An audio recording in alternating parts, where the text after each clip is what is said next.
Bismillahirrahmanirrahim.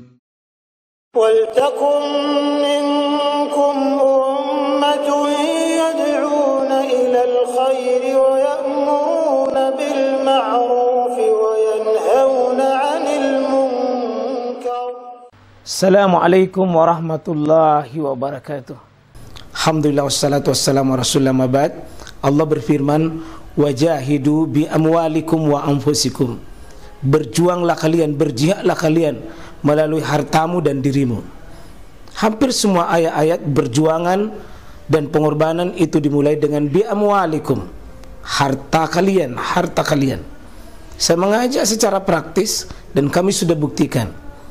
Rp1.000 itu bisa luar biasa dahsyat. Bisa beli mobil, bisa buat kuburan, ya, bisa membangun masjid. Uang 1.000. Mari kita satukan uang 1.000 kita. Nanti kami jemput di rekening ini, insya Allah bisa kita buat. Di rekening ini, insya Allah kita buat sebuah kekuatan umat dengan Rp1.000. Rp1.000 dahsyat. Dalam hadis riwayat Abu Daud, Pak, kalau Bapak berhalangan buang angin, yang kita tinggal di sakta keluar ki. Dan disunahkan itu yada waqif ala anfi. Itu diletakkan ini hidung di atas tangan, Pak. Jadi kalau kita buang angin, simpan tangan tak, dan tidak boleh kasih begini orang lewat. Kalau ada orang simpan tangannya begini, Pak, jangan dikasih begini. Itu artinya otok. Otok ki. Jangan ditahan. Bikin masalah itu. Kalau ditahan, Pak, nah dia keluar di situ di depan, tak kita tonjok yang salah dan kita tonjok repot, ya. Jadi kalau ada orang tahan, kasih simpan tangannya di hidungnya, itu orang bermasalah itu. Jangan ditahan. Itu artinya permisi, saya mau lewat. Kapan Anda tahan saya? Anda bermasalah. Anda bermasalah. Jangan ditahan. Jangan ditahan di situ. Jadi ya, itu pengecualian, tidak boleh kita tahan. Jadi ada hal-hal tertentu itu tidak boleh ditahan di depan.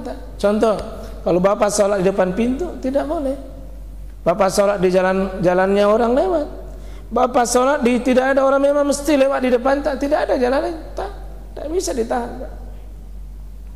Tapi kalau tidak, ini kata Nabi sallallahu alaihi wasallam ini, ya, disebutkan Nabi Sa'id Al-Khudri radhiyallahu anhu, sami'tu Rasulullah sallallahu alaihi wasallam yaqul, idza shalla ahadukum ila syai'in.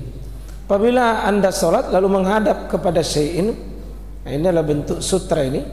Jadi syai'in itu artinya memang sesuatu yang berbentuk. Ya, harus ada bentuknya, harus ada maka tidak ada bentuk khusus. Semua benda yang bisa menjadi fungsinya ini yasturuhu minan nas, ya, bentuk perlindungan itu. Maka kalau ada orang lewat sudah pasang sutra, yang kita sudah bahas itu, bahwa ini dinding semua ini, Pak, di depan ini bisa sutra, ini mimbar sutra, ini meja sutra, itu orang duduk di depan tak sutra, tiang itu sutra, ranjang itu sutra, hewan itu sutra, ya, pohon itu sutra, lemari itu sutra, semua itu syai'in itu. Nah, kalau ada orang yang antara kita dengan syai'in itu sesuatu itu, maka dia lewat, ini fa'arada ahadun, di antara mereka itu mau ayahtaza baina yadai falyadfa, tahan, Pak, dikasih begini, tahan. Fa'in aba, begitu kita tahan, nah tetap mau lewat, ini falyuqatil, hendaknya kita pukul dia, perangi dia atau bunuh dia. Tetapi saya kira bukan makna membunuh di sini, masa orang salat membunuh. Tapi ada alasan Nabi kenapa keras dan tegas, fa innama huwa syaitanun, karena yang lewat itu setan yang berbentuk manusia.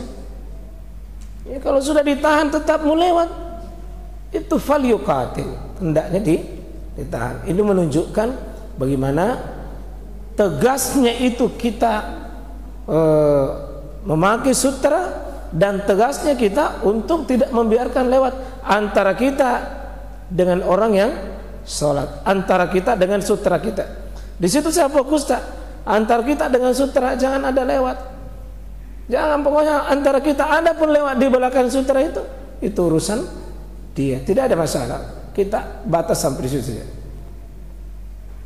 Nah, ini satu hadis yang menjadi pembicaraan para ulama juga tentang hukum nanti sutra, diambil juga dari hadis ini. An Abdullah bin Abbas radhiyallahu anhuma. Jadi Abdullah ibnu Abbas. Jadi Abdullah ibnu Abbas anaknya Abbas, itu Abdullah. Jadi Abdullah di masa Nabi itu Pak Abdullah utama itu. Ya. Jadi Abdullah bin Abbas, ya, kemudian Abdullah bin Amr, Abdullah bin As, ya, kemudian Abdullah bin Umar. Ini 4 Abdullah itu yang semua orang paling penting di masa Nabi SAW. Salah satunya Abdullah ibnu Abbas. Beliau mengatakan begini, Aqbaltu raqiban, saya pernah lewat dengan rakiban mengendarai sebuah ala himar. Saya lewat saya datang itu dengan mengendarai himar. Jadi ini kendaraan, Pak. Dia naik himar. Atan ini himar betina. Waktu itu dia datang itu. Wana yaumaizin, pada hari itu adalah kada nahaztul al-ihtilam. Waktu itu saya menjelang balik. Belum menjelang balik. Jadi masih anak-anak itu, maka Abdullah bin Abbas ini sudah hafal 1660 hadis, itu belum balik. Coba bayangkan itu, Pak, belum pi balik anaknya orang sudah hafal 1600 1600 hadis. Belum pi ihtilam, artinya belum pi mimpi basah. Ihtilam ini belum pi dia mimpi basah, sudah hebat memang, Pak. Abdullah ibnu Abbas ini yang sering bermalam di rumahnya Nabi sallallahu alaihi wasallam. Waktu itu kata Abdullah ibnu Abbas, saya naik itu unta, yusalli bin nas, waktu itu wa Rasulullah sallallahu alaihi wasallam, dan Nabi sallallahu alaihi wasallam waktu itu adalah yusalli bin nas bi Mina. Dia salat mengimani manusia di Mina, tapi waktu itu gairah jidar. Dia tidak pakai dinding di depannya. Hadis ini bisa dimaknai dia tidak pakai sutra. Makna yang kedua, bukan dinding yang dipakai. Ya, dia sholat waktu itu, kata Abdullah bin Abbas, saya menemui Nabi itu waktu itu di Mina. Saya melihat Nabi mengimami sholat, tidak ada jidar di depannya, tidak ada dinding. Ya memang kalau lapangan, Pak, susah dinding. Tapi makna yang kedua, tidak ada sutra. Makna yang lainnya, memang tidak ada dinding, tapi bisa jadi ada pohon, ada yang lain, ada kayu, ada batu, ada hewan, bisa jadi. Nah, yang begini hadisnya sahih, ya, tetapi maknanya belum tentu sorry, ya. Ada sebuah hadis sahih, ya, ada sebuah sahih, tapi belum tentu maknanya sorry. Apa itu sorry? Jelas dan jelas makna itu, tidak ada makna gandanya. Nabi SAW pernah sholat di Mina mengimami manusia, beliau tidak pakai jidar. Hadisnya sahih. Ini riwayat siapa? Ini riwayat Al-Bukhari, ya, dari Aisyah radhiyallahu anha. Dia tidak pakai tidak pakai bukan tidak pakai sutra, tidak pakai jidar.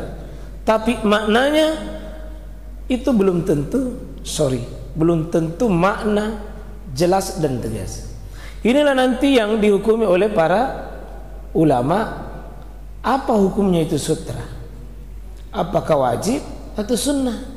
Ada yang pakai sunnah dengan pakai hadis ini, artinya bukan sesuatu yang wajib, karena Nabi tidak dia pakai makna di sini. Bahkan kata Abdullah bin Abbas begini, maratu baina yadai ba'dus safi fanazaltu. Apa kata beliau, saya lewat di depannya orang sholat itu di sebagian saf. Artinya saya sholat itu di depan apa?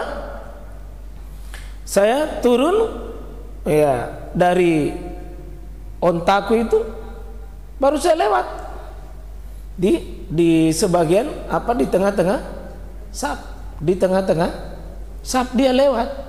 Itu artinya Pak, sutranya makmum adalah sutranya imam. Kalau imam sudah pakai sutra di depan, tidak apa-apa, makmum tidak. Dan kita lewat karena ada hajat, ada keperluan, itu tidak mengapa. Ya. Nah di sini coba lihat ada kata terakhirnya, wa dakhaltu fis saf, saya masuk di saf, falam yungkir zalika alayya ahad, namun tidak ada seorang pun yang mengingkariku itu masuk.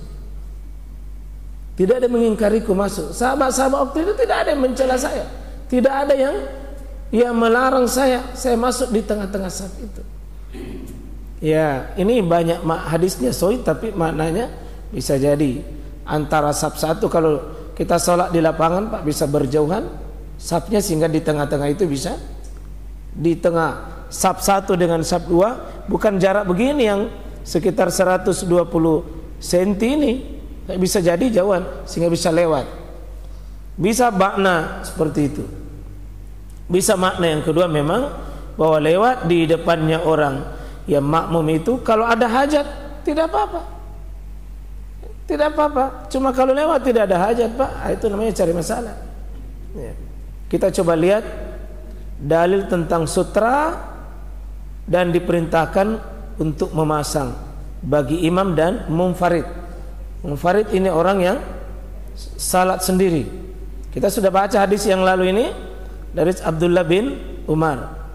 Gimana di sini bahwa Nabi SAW itu di dalam Ka'bah beliau pasang itu, berapa jaraknya itu sutra itu dengan tembok itu sekitar 3 hasta Pak ya, 3 kali begini tadi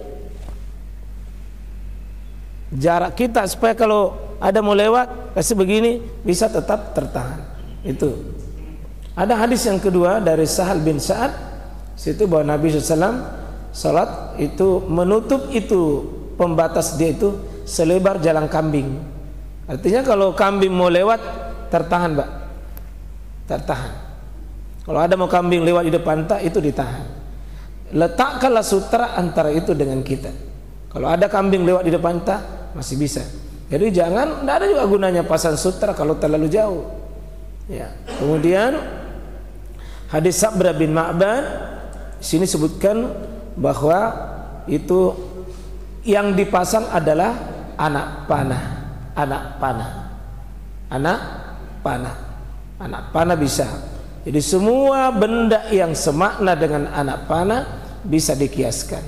Tongkat kah, besi-besi, sapu, apapun yang sifatnya bisa berdiri tegak ke atas, yang semakna dengan anak panah.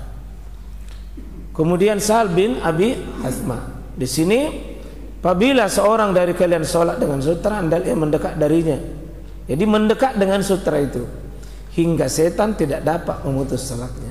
Jadi memang Pak, kalau kita lihat hadis ini, ya hadis Abu Daud dan catatan para ulama disahihkan, itu bukan cuma manusia saja, tapi setan memang.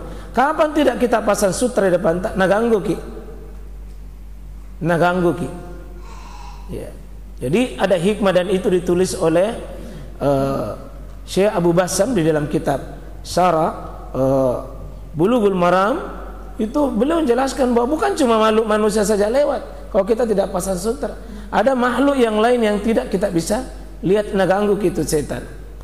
Yang kelima, Salamah bin Amr bin Aqwa di sini sebutkan bahwa tiang, ya, aku melihat Nabi itu sholat dekat dengan tiang. Jadi tiang-tiang itu bisa dijadikan sebagai sutra. Semua sahabat-sahabat Nabi itu, aku dan Salamah bin Aqwa datang di masjid, lalu ke sholat menghadap tiang yang dekat dengan tempat mushaf. Lalu aku tanyakan, wahai Abu Muslim, Kenapa kenapa aku lihat kamu itu memilih tempat sholat dekat dia? Dia menjawab, sungguh aku melihat Nabi memilih tempat sholat di situ. Berarti tempat Al-Quran itu, tiang itu bisa jadi sutra. Yang keenam, Rasulullah SAW jika keluar untuk sholat itu beliau minta sebuah tombak untuk ditancap. Ya. Kemudian orang sholat di belakangnya. Jadi di lapangan itu Pak sebaiknya imam itu dibikinkan sutra. Sebagaimana Nabi ini praktek. Apa itu? Dia pasangi tombak. Batu kah di situ apa yang bisa? Ya. Kemudian hadis yang ketujuh, menjadikan unta kendaraan sebagai sutra. Jadi untanya naikat baru sholat. Pak, kalau logika kita mengatakan kalau unta itu pasti jalan-jalan, tapi dia simpang di depannya baru dia sholat. Kalau logika kita ini Pak sulit, mungkin kita masa bisa dijadikan lebih tenang. Mungkin kalau tidak ada apa-apa, tapi lebih baik hewan di depan tak lewat daripada ada makhluk yang mengganggu. Nah ini hadisnya sahih Pak, Bukhari Muslim. Hadisnya sahih dan jelas juga maknanya. Hadis yang ke-8 masih Abdullah bin Umar. Ya. Apabila seorang dari kalian meletakkan di hadapannya seperti kayu yang diletakkan di belakang punggung unta, itu pelana itu. Dan inilah ukuran sutra yang paling kecil dulu yang pernah Nabi pakai itu. Ya, jadi ini riwayat Imam Muslim, Abu Daud, banyak Imam Ibnu Majah, Imam Ibnu Huzaimah, Imam Ahmad, Ibnu Hibban, dan seluruhnya meriwayatkan dalam hadisnya ini menunjukkan bahwa ya pelana itu yang ini yang biasa itu sutra-sutra kecil itu yang dipakai. Itu yang biasa dijadikan standar. Kemudian yang ke-9, hadis Ali bin Abi Thalib. Saya menyaksikan pada malam peristiwa Badar bahwa tak seorang pun kecuali tertidur selain Rasulullah SAW. Beliau sholat di bawah pohon. Jadi pohon dijadikan sutra. Ya. Hadis 10. Ya. Aisyah, sungguh aku pernah melihat Nabi sholat sedangkan aku berbaring di atas tikar antara beliau dengan arah kiblatnya. Jadi orang tidur bisa dijadikan sutra. Itu jika kalau bangun masalah ya. Kalau bangun pergi.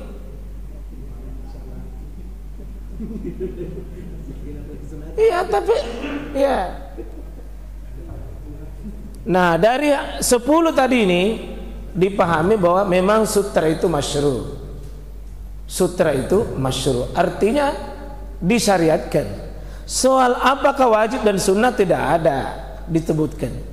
Nanti ulama yang pikirkan, mengumpulkan semua hadis-hadis baru dianalisa. Oh, kalau masyru' pasti cuma 2. Apakah hukumnya wajib? Apakah hukumnya sunnah? Kalau ada masyru' cuma 2, wajib sunnah, wajib sunnah, wajib sunnah. Kalau ada mamnu, terlarang, terlarangnya cuma 2, haram makruh, haram makruh, haram makruh. Jika masyru' pasti wajib atau sunnah. Jika mamnu cuma 2, haram dan makruh.